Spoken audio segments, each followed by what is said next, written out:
কিভাবে পৃথিবী প্রতি ২৪ ঘন্টায় ঘোরে? পৃথিবী প্রতি ২৪ ঘন্টায় ঘোরার প্রক্রিয়া বা পৃথিবীর ঘূর্ণন বোঝার জন্য ধাপে ধাপে ব্যাখ্যা করি।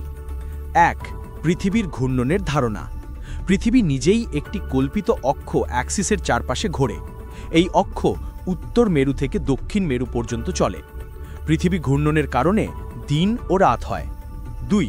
ঘূর্ণনের সময়কাল। পৃথিবী একটি সম্পূর্ণ ঘূর্ণন করতে প্রায় ২৪ ঘন্টা সময় নেয়। এই সময়কালকে আমরা এক দিন হিসেবে চিনি। ৩. ঘূর্ণনের দিক। পৃথিবী পশ্চিম থেকে পূর্ব দিকে ঘোরে, তাই সূর্য পূর্ব আকাশ থেকে উঠতে দেখা যায়। ৪. প্রভাব। পৃথিবীর ঘূর্ণনের কারণে দিন ও রাত সৃষ্টি হয়। যখন পৃথিবীর এক অংশ সূর্যের দিকে থাকে তখন দিন, আর অপর অংশে রাত। সানসেট ও সানরাইজ দেখা যায়। সূর্য পূর্ব থেকে ওঠে এবং পশ্চিমে ডুবতে দেখা যায়। কিছু আবহাওয়াগত প্রভাব, যেমন বাতাসের প্রবাহে কোরিওলিস প্রভাব। ৫. অতিরিক্ত তথ্য।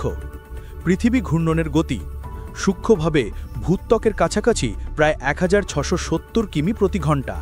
মেরুতে গতি কম থাকে, কারণ অক্ষের চারপাশে বৃত্ত ক্ষুদ্র। ভিডিও ভালো লাগলে লাইক দিন, কমেন্টে আপনার মতামত লিখুন আর সাবস্ক্রাইব করে পাশে থাকুন।